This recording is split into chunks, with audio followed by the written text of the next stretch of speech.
Akhil Bharatiya Congress committee के प्रवक्ता और ठियोग विधानसभा क्षेत्र से विधायक कुलदीप सिंह राठौर को मध्य प्रदेश में होने वाले विधानसभा चुनाव के लिए कांग्रेस पर्यवेक्षक नियुक्त किया गया है।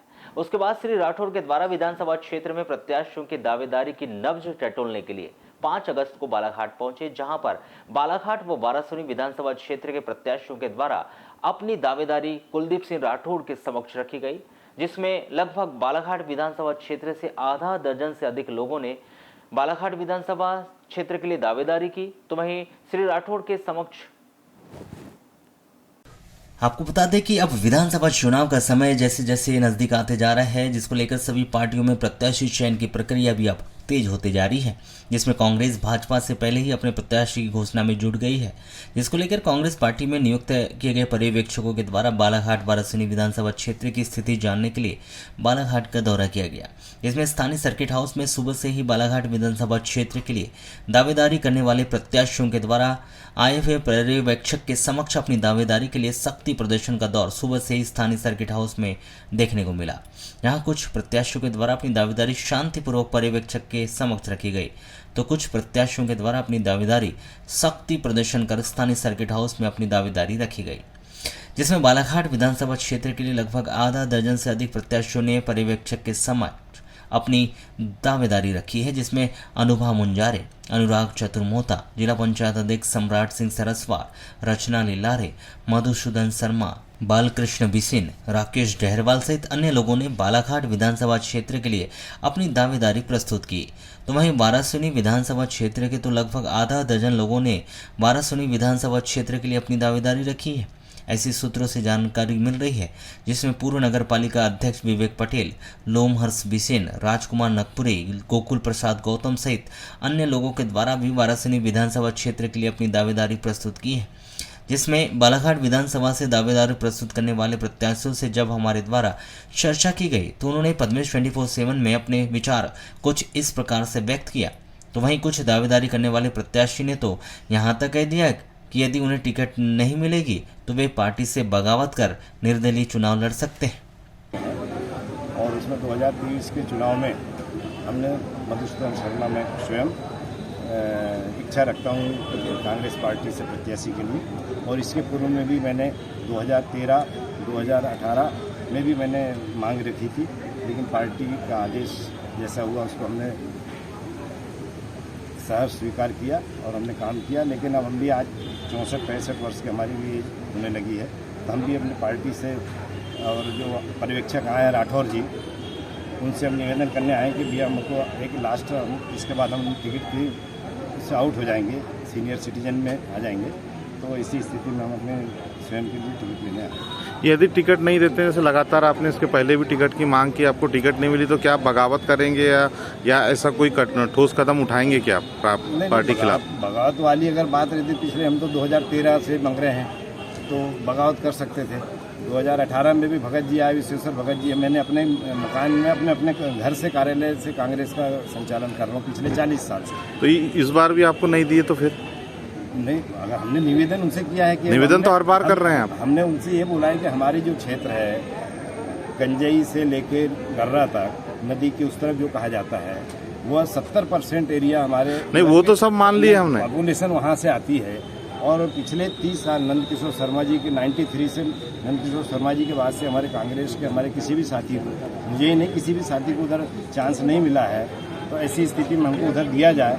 और वैसे भी वो क्षेत्र सामान्य वर्ग को लाइक करता है, क्योंकि आप देखें स्वतंत्रता प्राप्ति के बाद से शांतिलाल जैन जी 51 से 56 तक वो रहे, 56 से लेकर 80 तक पंडित नंदकिशोर शर्मा जी रहे, और बीच में सुरेंद्र नाथ खरे जी 5 साल के लिए रहे, और 98 से 10 साल जो है आगे अशोक सिंह सरस्वाल जी रहे। मैं भी सामान्य वर्ग से आता हूँ, और वहाँ पे 95 से मैंने सरपंच ग्राम पंचायत नेवरगांव ला पौंडी का मैं सरपंच रहा।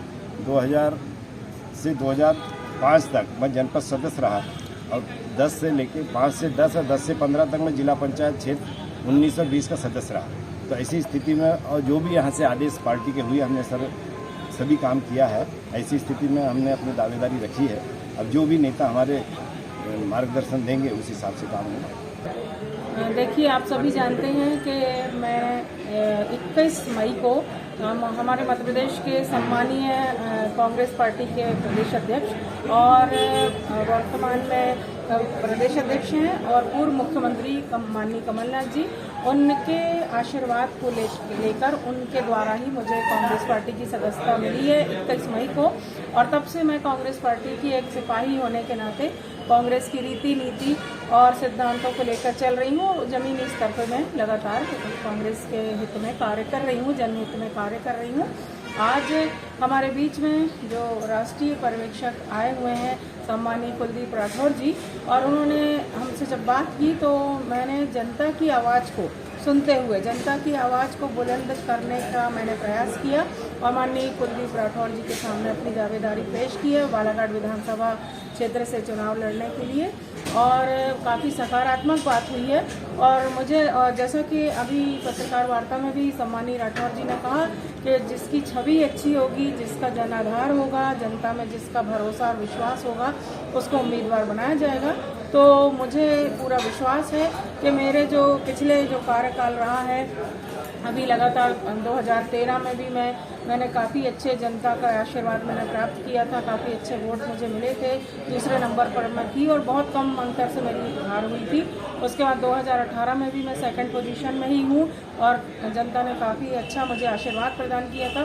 तो मेरे साथ जो जनाधार जुड़ा है, जो जनता का वोट है मेरे साथ, जनता का आशीर्वाद मेरे साथ जो है, और जिस तरह से मैंने काम पब्लिक में किया है या जो भी मेरी छवि है, मैं नहीं कहती कि मैं अपनी तारीफ नहीं करती, पर फिर भी जो कुछ भी मेरी इमेज है पब्लिक में, मुझे विश्वास है कि मुझे कांग्रेस पार्टी और सम्मानीय कमलनाथ जी का आशीर्वाद जरूर मिलेगा और मुझे चुनाव लड़ने का। से ज़्यादा समय हो गया मैं कांग्रेस के विभिन्न पदों में, चाहे एनएसवाई हो, यूथ कांग्रेस हो, सेवा दल हो, काम करता रहा। नगर पालिका का प्रभार मिला, फिर उसके बाद नारी सम्मान का भी प्रभार है।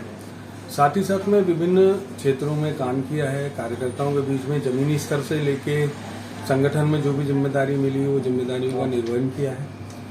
और दावेदारी करना हर कार्यकर्ता का हक है, उसी तरह मैंने भी दावेदारी की है और मैं माननीय कमलनाथ जी के दिशा निर्देश पर अगर मुझे कांग्रेस द्वारा अधिकृत किया जाता है तो मैं निश्चित रूप से चुनाव लड़ूंगा। प्रत्यक्ष तौर पर आपने पर्यवेक्षक से भेंट की है, क्या अपेक्षा रख रहे हैं आप?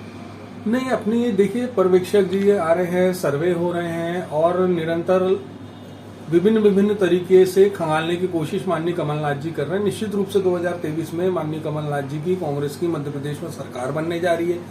शहर का, जिले का और पूरे संभाग सहित मध्य प्रदेश का एक माहौल है कि माननीय कमलनाथ जी की सरकार बनने जा रही है, कांग्रेस की सरकार बनने जा रही है। हम लोगों का एक ही परिदृश्य पे काम चल रहा है कि हम अधिक से अधिक संख्या में सीटें जीत सकें और प्रदेश में माननीय कमलनाथ जी को मुख्यमंत्री बनाएं। हम सबका एक ही मात्र लक्ष्य है। जी कुछ पूछ रहे हो भैया? इसके पहले भी दावेदारी किए थे आपने? भैया देखिए, मैं कार्यकर्ता हूँ, मेरा काम है संघर्ष करना, सतत संघर्ष करना। कई सालों से दरी फट्टे उठाने से लेके जितने भी कार्य दिए गए वो किए गए हैं। दावेदारी करना कार्यकर्ता का हक है और हर आदमी को दावेदारी करना चाहिए। उसी तारतम्य में मैंने भी दावेदारी के बाद अगर आपको टिकट नहीं मिलती है मैं तो कांग्रेस उसके के बाद साथ हूँ, मैं माननीय कमलनाथ जी के साथ हूँ।